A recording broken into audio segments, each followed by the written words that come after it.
Bapak Ibu yang terkasih, Shalom. Bagaimana kabarnya hari ini?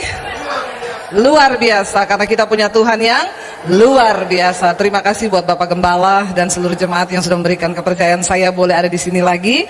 Iya, saudara, saya mau tanya hari ini, berapa banyak yang ingin berbahagia dalam hidupnya? Wow, semua pengen bahagia ya. Tetapi saya mau tanya lagi, yang sudah merasa berbahagia hari ini? Ya, ada bapak-bapak yang angkat tangan, saya sudah bahagia Bu. Istrinya di sampingnya ngomong, lu bahagia, gua kagak. Nah, kita mau belajar apa kata firman Tuhan tentang berbahagia hari ini. Yang pertama, mari kita buka langsung dalam Mazmur 65 ayat yang keempat. Apa berbahagia menurut firman Tuhan? Yang pertama, saudara, dalam hidup kita adalah ya, Mazmur 65 ayat yang keempat berkata begini, baca sama-sama 1, 2, 3. Berbahagialah orang yang engkau pilih dan yang engkau suruh mendekat untuk diam di pelataranmu. Kiranya kami menjadi kenyang dengan segala yang baik di rumahmu, di baitmu yang kudus. Orang yang berbahagia yang pertama di dunia ini adalah orang yang dipilih oleh Tuhan, yang disuruh untuk datang mendekat dan diam di dalam pelataran Tuhan. Hari ini saudara lagi ada di rumah Tuhan, ya. Berbahagialah saudara dan saya yang dipilih oleh Tuhan. Kenapa saudara? Ada banyak orang di luar sana tapi mereka nggak dipilih. Kita yang ada di tempat ini dipilih oleh Tuhan.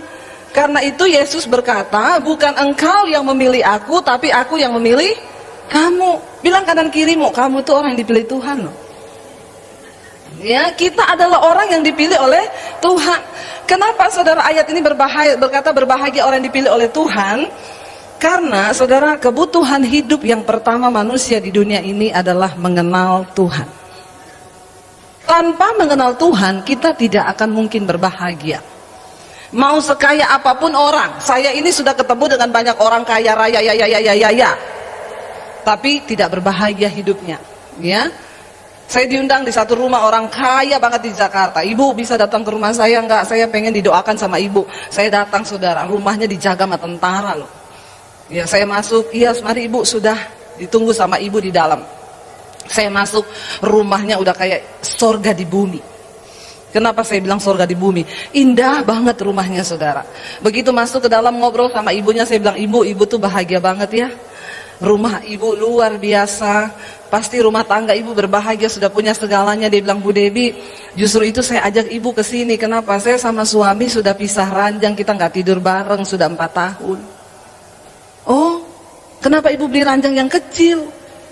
Beli yang gede biar bisa tidur berdua. Dia bilang udah gede Bu, tapi udah nggak cocok. Jadi kita pisah ranjang. Kekayaan saja bukan jaminan untuk kita bisa bahagia di dunia ini. Amin. Ya, makanya saudara jangan suka iri kalau lihat orang kaya. Ya enak banget ya, jadi dia kaya pasti hidupnya bahagia. Belum tentu. Ya, kita mikir 10 juta udah pusing. Orang kaya mikirin 10 M pusing. Pusingnya sama nggak? Sama. Yang beda apa? Nolnya, bener nggak? Yang beda cuma di nol, tapi pusingnya sama. Nah, hidup tanpa Tuhan itu celaka manusia. Yang pertama, apa yang bisa membuat manusia itu bahagia? Karena kita dipilih Tuhan untuk mengenal Dia sebagai Tuhan dan Juru Selamat secara pribadi. Makanya orang yang mengenal Tuhan tuh nggak perlu takut hidupnya. Kenapa? Karena kita mengenal siapa Tuhan kita.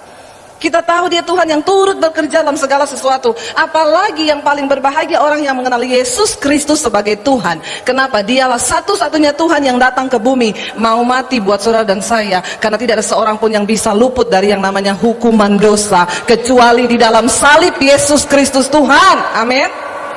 Kalau orang berkata bahwa salib itu ada jin kafir, buat kita salib itu adalah sebuah pengorbanan yang luar biasa. Amin. Salib itu adalah menyelamatkan umat manusia saudara. Gak apa-apa. Karena itu setiap kita yang dipilih untuk mengenal Tuhan, kita adalah orang yang berbahagia. Berapa banyak yang sudah dipilih oleh Tuhan? Jangan pernah tinggalkan pilihan dan panggilanmu di dalam Tuhan saudara. Jangan tukarkan Yesus dengan apapun yang ada di dunia ini, termasuk uang, kekayaan, jabatan. Kenapa? Karena hanya di dalam nama Yesus itu ada keselamatan yang kekal bagi seluruh umat manusia. Yang kedua, siapa orang yang berbahagia di dunia ini? Mari kita lihat sama-sama di dalam Yakobus pasal yang pertama ayat yang ke-25. Yakobus pasal yang pertama ayat yang ke-25, kita akan baca sama-sama saudara.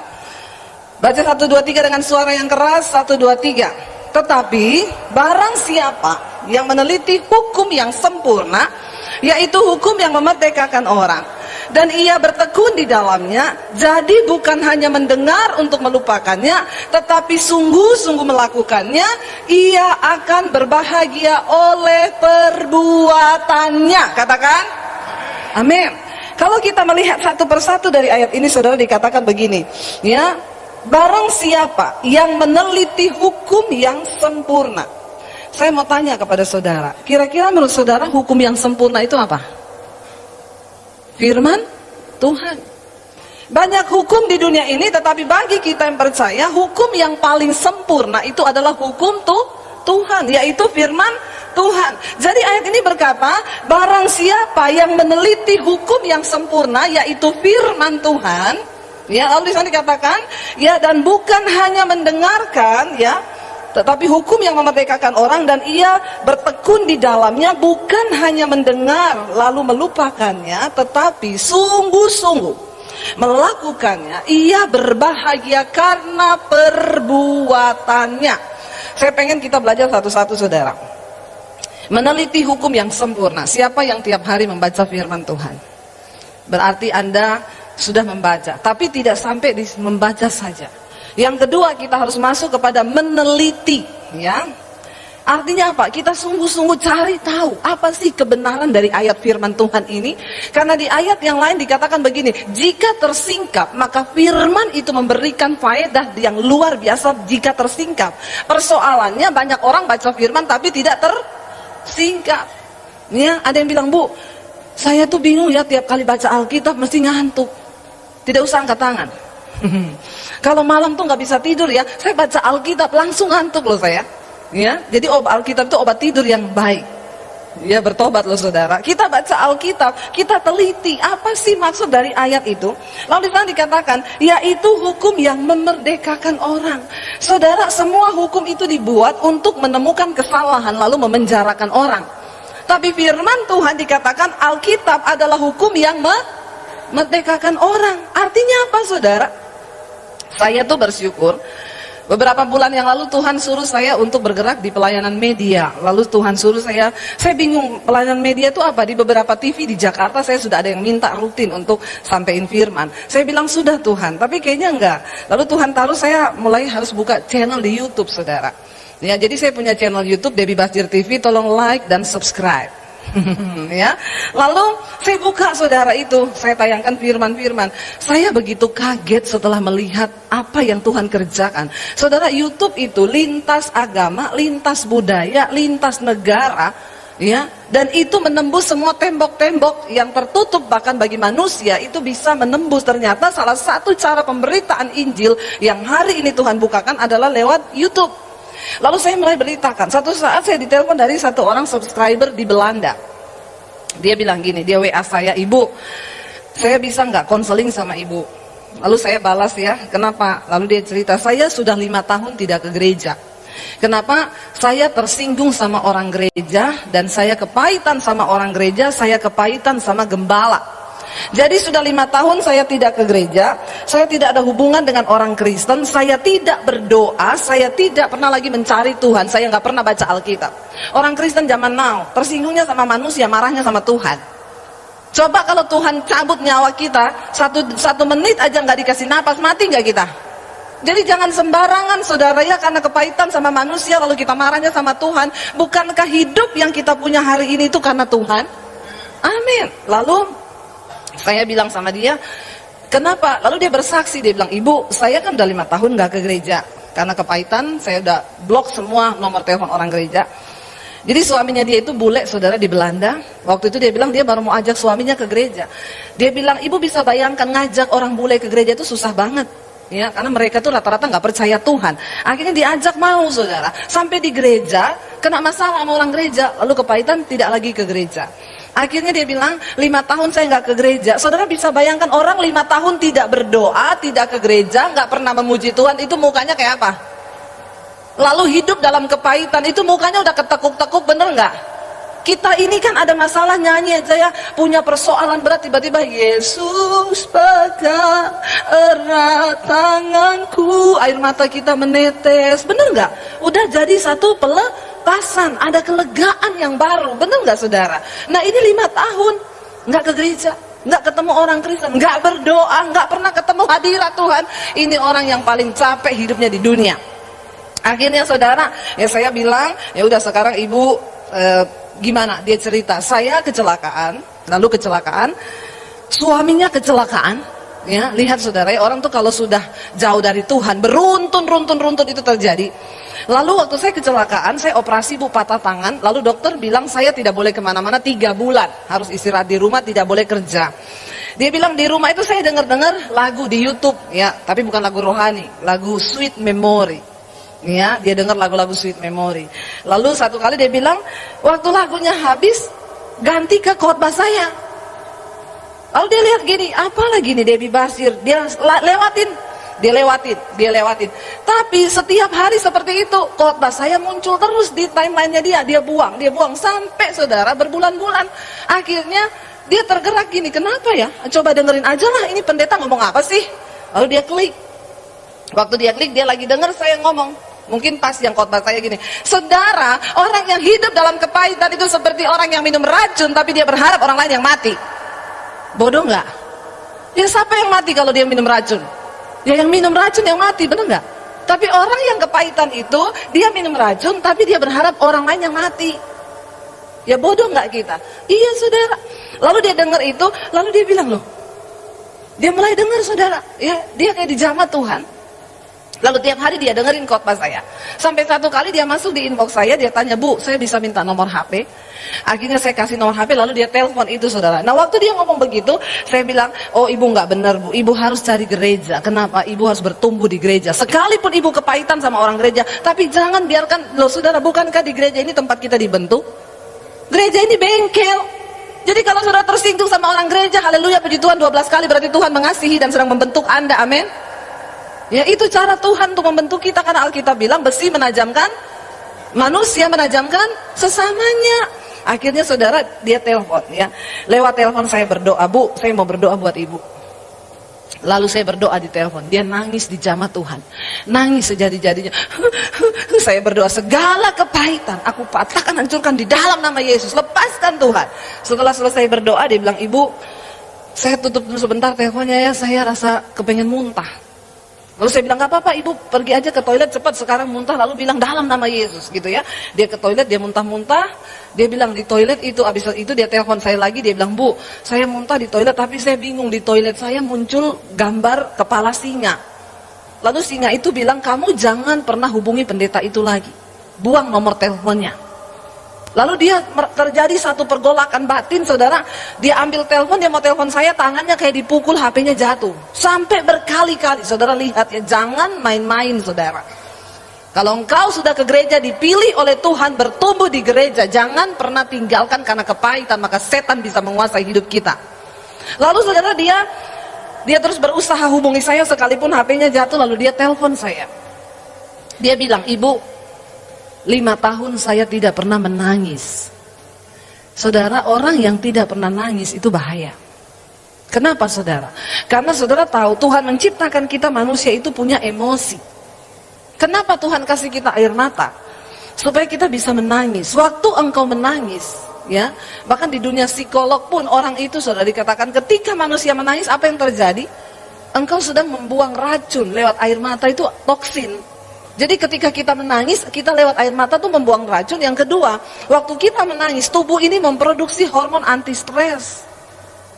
Jadi ternyata benar Alkitab itu bilang, gak apa-apa nangis, aku menampung air matamu dalam kirbatku, kata Tuhan. Jadi kalau saudara mau nangis, nangis. Saya mau tanya, yang 1 bulan ini tidak pernah menangis, angkat tangan.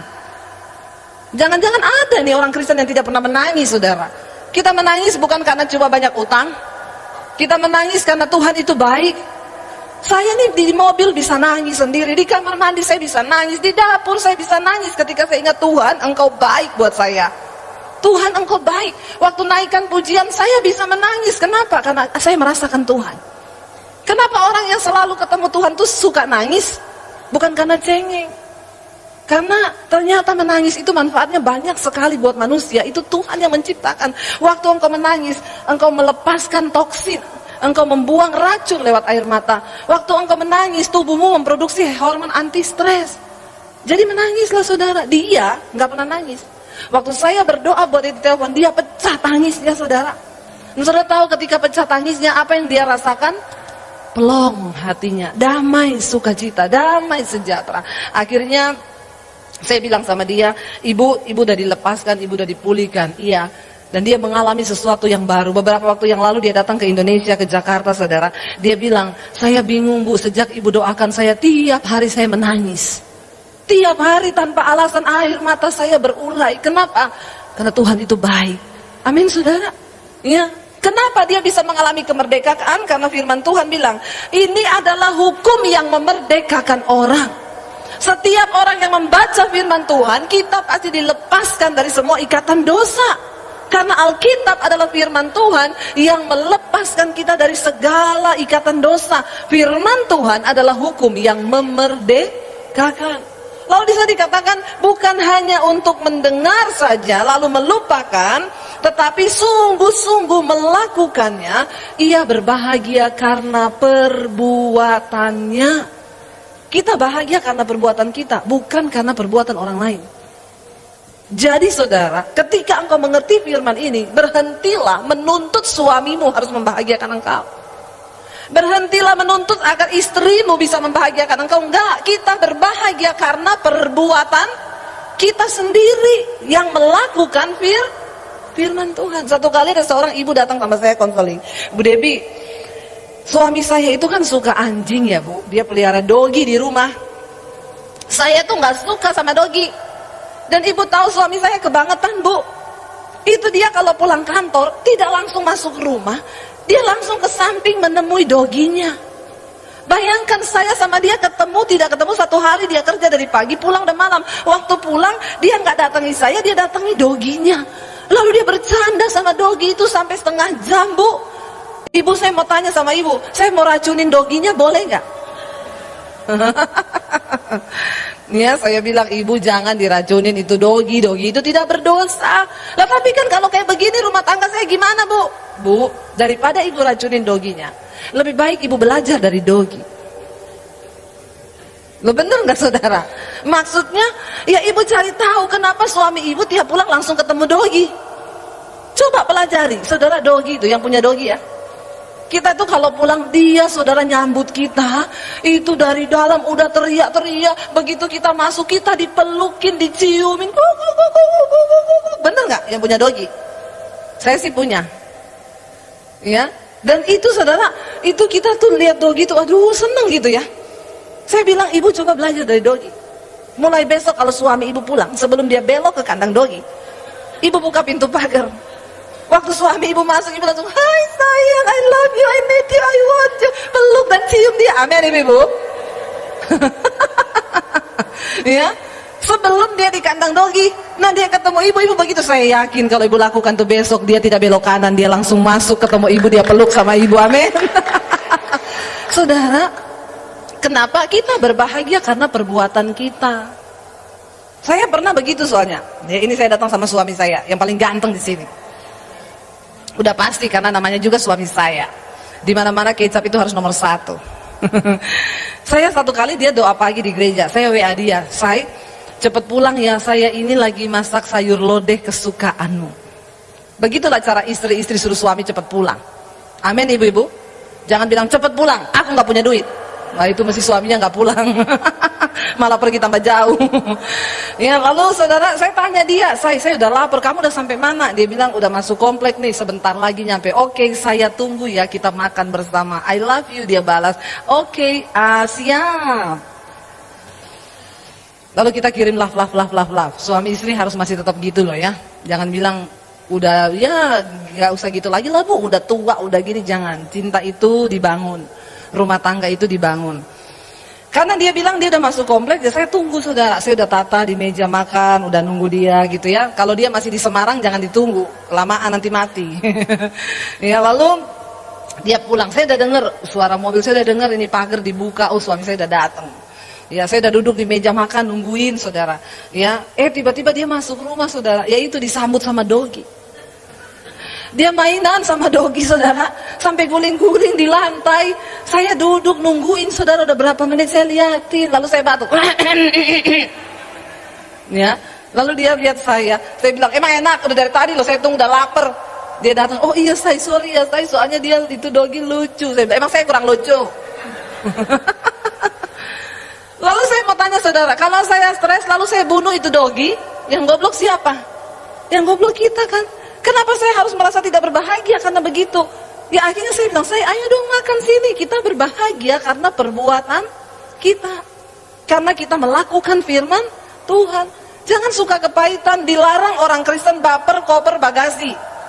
Ya, apa itu baper? Bawa perasaan. Apa itu koper? Korban perasaan. Apa itu bagasi? Bahagia kagak, sedih iya. Ya, dilarang baper, koper, bagasi. Amin. Itulah orang yang sudah dewasa dalam iman, dalam rohani. Kita berbahagia karena kita melakukan firman Tuhan. Nggak usah tersinggung, nggak usah marah. Tapi kita mau berusaha melakukan firman Tuhan. Saudara, hukum firman Tuhan itu hukum yang memerdekakan orang. Satu kali ingat ya, apa yang engkau lakukan itu yang akan engkau tuai. Apa yang engkau tabur itu yang akan engkau tuai. Kenapa ayat ini berkata kita berbahagia karena perbuatan kita? Ini adalah hukum tabur tuai. Ya, engkau tabur padi, engkau menuai padi. Engkau menabur gandum, engkau menuai gandum. Tapi saudara, ketika engkau menabur yang jahat, engkau pasti menuai yang jahat. Saya mau bukakan satu rahasia kepada saudara. Ingat saudara, semua perbuatan kita di bumi ini itu tanah mencatat. Kenapa tanah mencatat? Ketika Adam dan Hawa berbuat dosa, mereka jatuh ke dalam dosa saudara. Ya, Alkitab berkata yang pertama dihukum Tuhan itu adalah ular.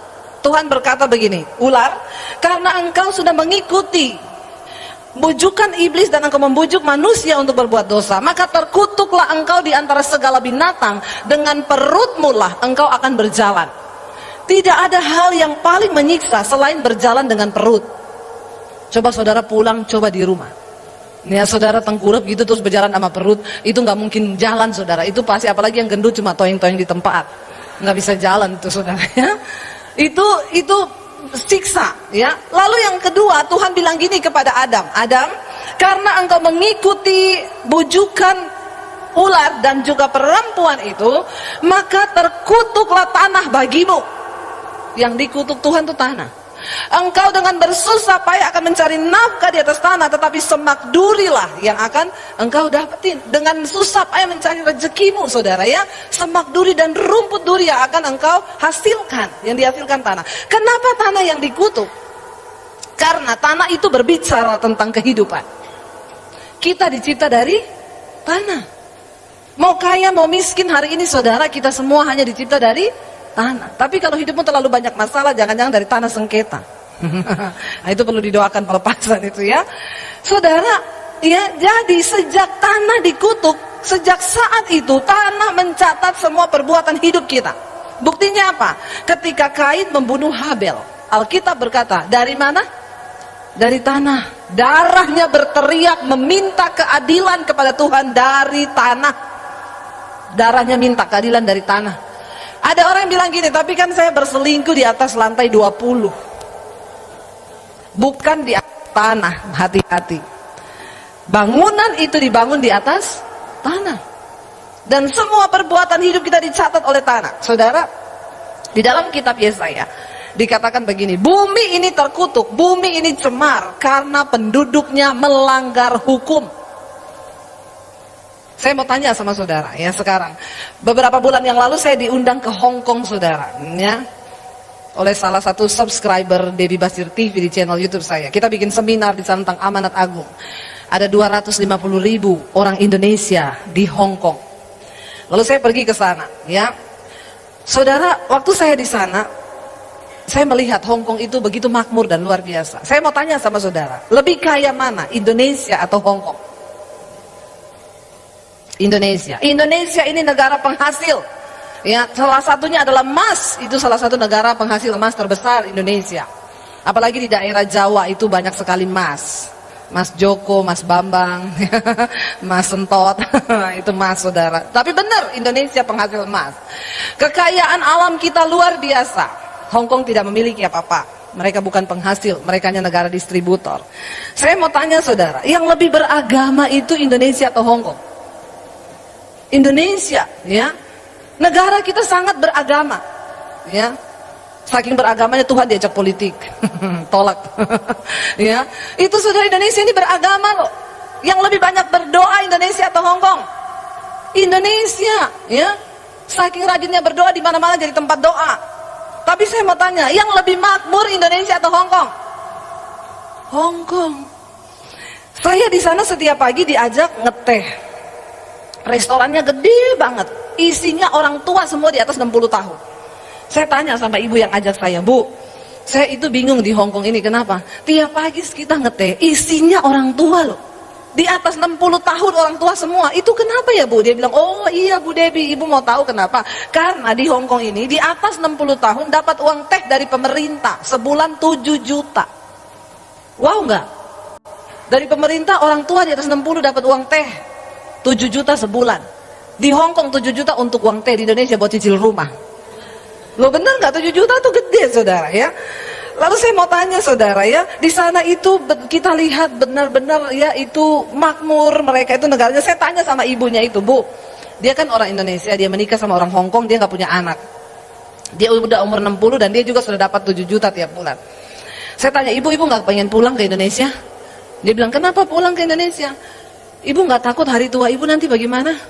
Oh enggak Bu Debbie, saya itu sudah pergi ke yayasan pemerintah. Nanti kalau saya sakit yang urus pemerintah. Maaf ya Bu, sampai saya mati, saya ini sudah punya ukuran bajunya, model baju apa yang mau saya pakai di peti, nomor sepatu saya, model sepatu apa, saya sudah pilih semua di yayasan pemerintah. Jadi untuk nanti saya meninggal disemayamkan di rumah duka apa, sudah komplit. Jadi kalau terjadi apa-apa sama saya, itu semua yang tanggung pemerintah. Wow enggak saudara? Saya mau tanya, kenapa Hong Kong begitu makmur, Indonesia enggak? Karena di Indonesia banyak orang yang melanggar hukum. Ya saya tadi berkata, bumi cemar, bumi terkutuk karena penduduknya melanggar hukum. Saudara, ya, saya tuh di Hong Kong jam 2 malam saudara. Naik, ini multimedianya keren banget di sini ya. Saya cuma ngomong dan cariin ayatnya. Luar biasa itu. Bumi cemar karena penduduknya, ya sebab mereka melanggar undang-undang, mengubah ketetapan dan mengingkari perjanjian abadi. Benar nggak? Itu terjadi nggak? Terjadi. Saya di Hong Kong naik taksi saudara, jam 2 malam di lampu merah. Kalau sudah lampunya kuning, dari jauh dia lihat kuning, dia ngerem. Injak rem. Berhenti pas di lampu masih kuning, tiba-tiba merah. Ceng. Saya bilang, wih luar biasa Pak, padahal nggak ada polisi. Kalau di Indonesia, kok Anda sudah tertawa ya? Kayaknya pengalaman pribadi nih. Kalau di Indonesia lampu kuning yang diinjak gas atau rem? Bertobat. Ya, yang diinjak gas saudara, pol. Beberapa waktu lalu di Jakarta saya baca berita saudara, seorang Gojek online meninggal dunia. Kenapa? Di lampu merah. Dia injak rem, dari belakang mobil Pajero injak gas. Jadi dia berhenti, dari belakang gasnya pol kan, mau cepet-cepet biar keburu kuningnya. Begitu dia injak rem, dari belakang gas, terlempar mati di tempat. Mungkin tukang ojeknya lama tinggal di Hong Kong. Pajeronya orang Indonesia. Ya, saya pernah saudara sama teman saya, itu di Solo dulu. Teman saya nyetir, begitu sudah di lampu merah, saya udah lihat dari jauh, Bu, udah kuning loh, mau merah Bu. Dia bilang gini, nggak ada polisi. Ya, dia injak gas saudara ya, dia tancap gas, bener kita di lampu merah, pas sudah merah tapi masih dapat ekornya sing lewat, sampai di depan polisi gini, ya, lalu teman saya berhenti, dia buka kaca, polisinya gini, maaf ibu tahu pelanggaran ibu? Saya nyeletuk, tahu Pak, yang saya tidak tahu Bapak muncul dari mana? Di Indonesia nggak aparatnya, nggak rakyatnya. Harusnya kan dia berdiri di lampu merah kan, supaya kita lihat dia, supaya kita takut kan. Dia sembunyi di balik pohon sambil ngomong mudah-mudahan melanggar, mudah-mudahan melanggar. Inilah saudara Indonesia, kita perlu berdoa buat bangsa ini. Kenapa? Buminya cemar, terkutuk karena penduduknya melanggar undang-undang, melanggar ketetapan. Jangankan undang-undang yang kelihatan, saudara, kita ngomong kita nggak bisa taat, apalagi hukum Tuhan yang tidak terlihat. Nah, Alkitab bilang hukum Tuhan itu memerdekakan orang. Saudara, misalnya coba ya, ketika engkau baca satu ayat misalnya begini, bersukacitalah, aku katakan bersukacitalah. Lalu saudara bilang gini, aku mau mempraktekkan ini, aku mau mempraktekkan. Saudara bangun pagi dalam nama Yesus, bersukacitalah. Waktu saudara keluar kamar ketemu orang, banyak orang yang bikin mencabut damai sejahtera kita kan. Ketemu orang kita mau sukacita, ada orang yang bikin gak sukacita kan. Ketemu pegawai, ketemu orang, ketemu ini, aduh, ketemu sopir truk di jalan. Kita udah di jalur yang benar, dia nyerobot, bikin marah kan. Tapi ketika saudara bilang, aku mau bersukacita, lakukan itu. Saudara, sesuatu yang kau ulangi selama 21 kali akan menjadi sebuah kebiasaan. Lalu engkau akan mulai melihat firman Tuhan itu mengubahkan engkau. Saya dulu pernah dicerita di sini kan, ada satu bapak yang darah tinggi minum obat terus tiap hari itu. Saya lupa saya pernah cerita apa enggak, tapi dia datang ke dokter kan. Ini juga alkitabiah loh, dok. Saya ini tiap hari marah-marah dok karena saya darah tinggi. Tapi saya nggak mau minum obat tiap hari. Dokter punya nggak resepnya? Oh bisa.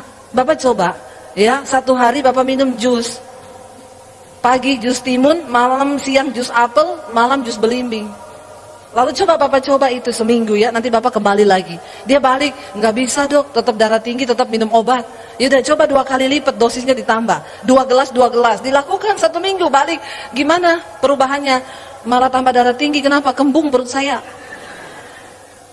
Oke, kita coba. Apa dok? Kasih dong saya resep, masa nggak bisa? Dokternya bilang, oke, kalau bapak mau, tanpa alat dan bahan, hanya niat dari hati. Setiap hari bapak harus tersenyum 20 kali selama 20 detik.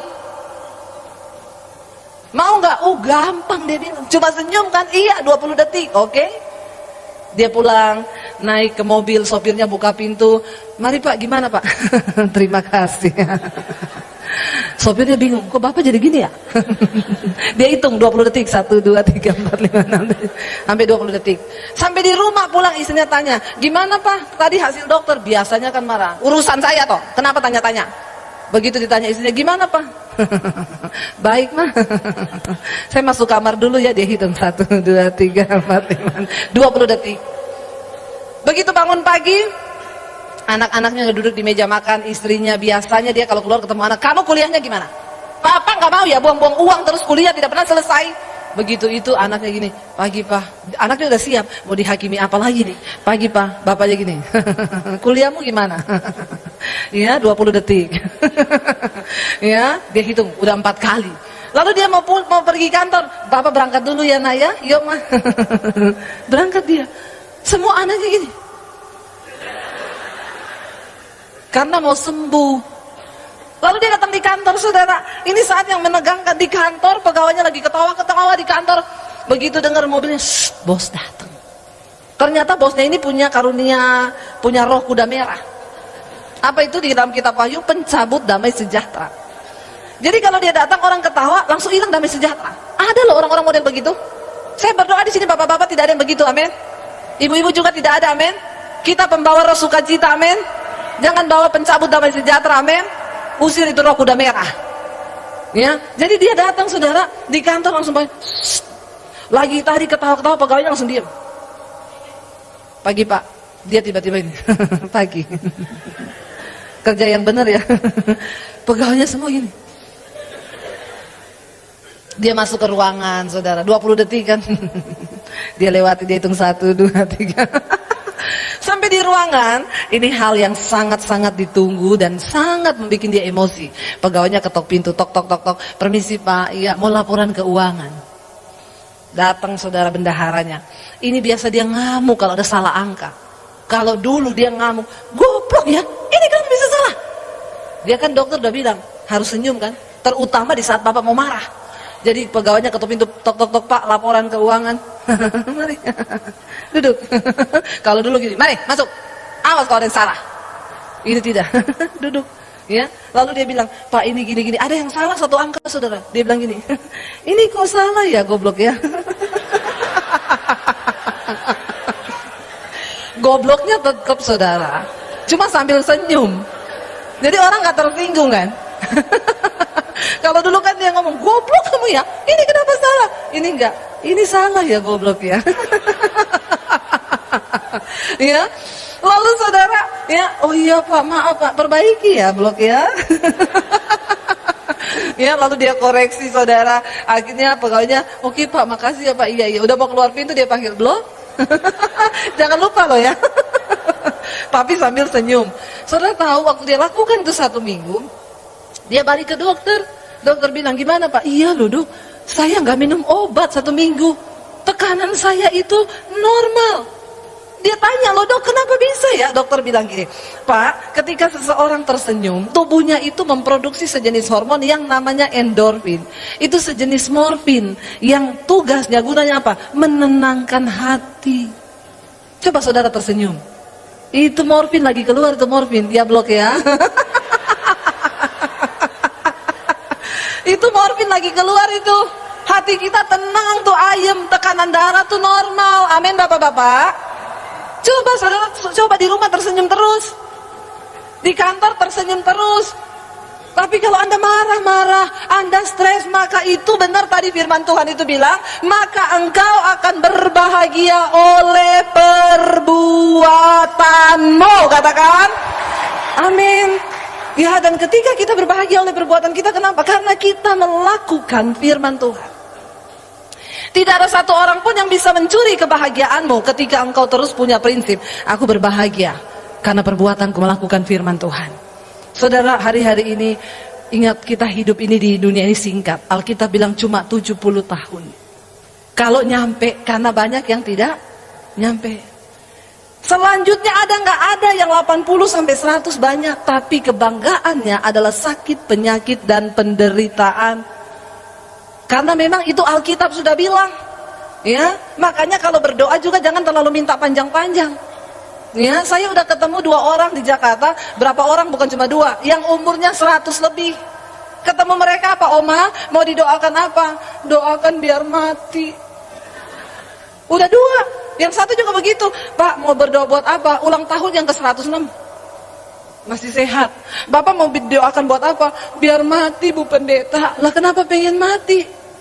Dari umur 40 tahun dia nggak makan gorengan, nggak makan daging, nggak makan semuanya, mencapai 106. Begitu 106, mendoakan apa Opa? Pengen cepat mati. Kenapa pengen mati? Istri saya udah mati, anak saya udah mati, saya nggak mati-mati. Hidup ini bukan soal panjang atau tidak umur kita, tapi soal kualitas hidupmu. Tuhan mau engkau berbahagia.